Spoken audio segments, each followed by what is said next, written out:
আমরা আল্লাহর কাছে চাইতে হবে। বলেন সুবহানাল্লাহ। আল্লাহ পাক রব্বুল আলামিন আমাদেরকে নির্দিষ্ট কিছু সময় এই দুনিয়াতে পাঠাইছেন। নির্দিষ্ট সময় যখন শেষ হয়ে যাবে তখন আমরা এই দুনিয়া ছেড়ে চলে যেতে হবে। ঠিক কিনা বলেন? সামান্য কিছু সময় আমাদেরকে পাঠাইছেন। আল্লাহ তাআলা কোরআনের আয়াতের মধ্যে বলেন, ওয়া লিকুল্লি উম্মাতিন আজালুন ফাইযা জাআ আজালুহুম লা ইস্তাখিরুনা সাআতান ওয়া লা ইস্তাকদিরুন। সুবহানাল্লাহ। আল্লাহ তাআলা বলেন প্রত্যেক সম্প্রদায়ের জন্য নির্দিষ্ট একটি সময় রয়েছে। যখন তাদের নির্দিষ্ট সময় এসে যাবে তখন তারা না এক মুহূর্তের জন্য পিছিয়ে যেতে পারবে, না এক মুহূর্তের জন্য এগিয়ে আসতে পারবে। অর্থাৎ যত সময় এসে দুনিয়া থেকে বিদায় হয়ে যেতে হবে। এক মিনিটের এদিক সেদিক করা হবে। যেদিন আজরাইল আমাদের সামনে হাজির হয়ে যাবে, আজরাইলকে যদি বলা আজরাইল আমাকে কিছু সময় দাও, সময় দিবে? আল্লাহ বলেন নির্দিষ্ট সময়ের ভিতরে চলে যেতে হবে। এক সেকেন্ড করে এদিক সেদিক করা হবে। আমরা অসংখ্য কাজ করলে ভাই এখন না এখন আসতে বলি ভাই আজকে না কালকে দেয়া, ঠিক কিনা বলেন?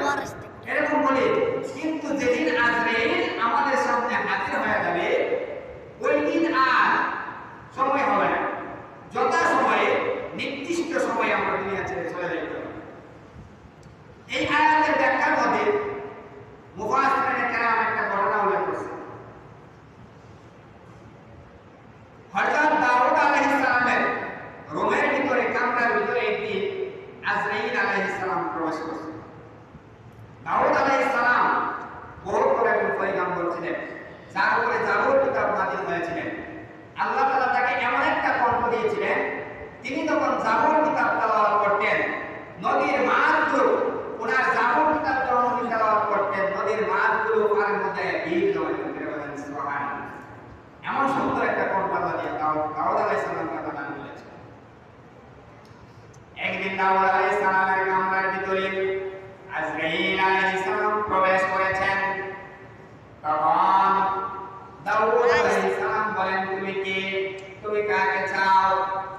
ওই সময় আজরাইল আলাইহিস সালাম বলেন, আমি হলাম মালাকুল মাউত আজরাইল, আমি আপনাকে চাই। ওই সময় আল্লাহর পয়গম্বর দাউদ আলাইহিস সালাম বলেন, হে আজরাইল, তুমি হঠাৎ করে আমার সামনে হাজির হয়ে গেছো, আমি তো মৃত্যুর জন্য প্রস্তুতি গ্রহণ করি না। আজরাইল তো আমাদের সামনে হঠাৎ করে এটি বললেই গো, হঠাৎ করে দাউদ আলাইহিস সালামের সামনে যখন আজরাইল হাজির হয়ে গেলেন তখন ওই সময় আজরাইল আলাইহিস সালাম বলেন, হে আল্লাহর পয়গম্বর দাউদ, তোমার অমুক সাথী কোথায়? বলে আমার অমুক সাথী তো দুনিয়া থেকে বিদায় হয়ে গেছে। তোমার অমুক প্রতিবেশী কোথায়? বলে আমার অমুক প্রতিবেশী তো দুনিয়া থেকে বিদায় হয়ে গেছে। যে তোমার বাবা কোথায়? বলে আমার বাবা তো দুনিয়া থেকে বিদায় হয়ে গেছে। তোমার মা কোথায়? বলে আমার মা তো দুনিয়া থেকে বিদায় হয়ে গেছে। ওই সময় আজরাইল আলাইহিস সালাম বলেন, হে আল্লাহর পয়গম্বর দাউদ, তুমি কি তাদের থেকে উপদেশ গ্রহণ করো নাই? তারা যেমন ভাবে হঠাৎ করে চলে গেছে, তুমি কি তাদের থেকে উপদেশ গ্রহণ করো নাই? ওই সময় আজরাইল আলাইহিস সালাম বলেন, হে আল্লাহর পয়গম্বর দাউদ, তুমি কি কোরআনের ওই আয়াত কি পড়ো নাই? ওই আয়াতের বিধান কি তুমি শুনো নাই? যে আয়াতটা আমি তেলাওয়াত করেছি, আল্লাহ তাআলা বলেন, ওয়ালিকুল্লি উম্মাতিন আজালুন ফাইযা জাআ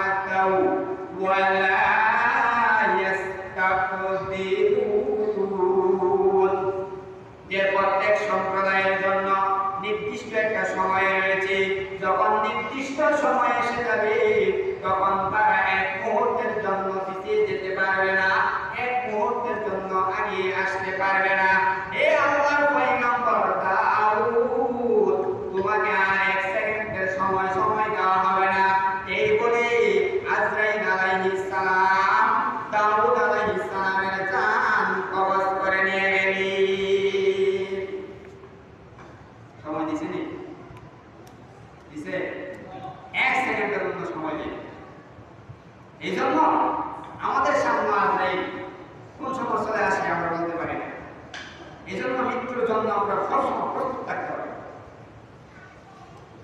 আল্লাহর নবী বিশ্বনবী রাহমাতুল লিল আলামিন কে ইবনে উমর রাদিয়াল্লাহু তাআলা আনহু থেকে বর্ণিত, উনি বলেন যে এক সময় আমরা 10 জন সাহাবী আল্লাহর রাসূল সাল্লাল্লাহু আলাইহি সাল্লামের দরবারে উপস্থিত ছিলাম।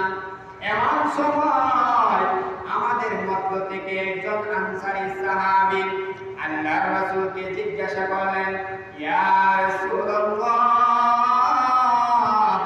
ও নবীজি, পৃথিবীতে সবচেয়ে বুদ্ধিমান ব্যক্তি কে?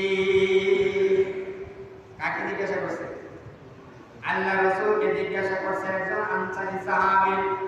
ওই সময় আল্লাহর রাসূল সাল্লাল্লাহু আলাইহি ওয়াসাল্লাম বলেন, এ আনসারী সাহাবী, পৃথিবীতে সবচেয়ে বুদ্ধিমান হলো ওই ব্যক্তি যে সব সময় মৃত্যুর কথা স্মরণ করে এবং সর্বদাই মৃত্যুর জন্য প্রস্তুত থাকে।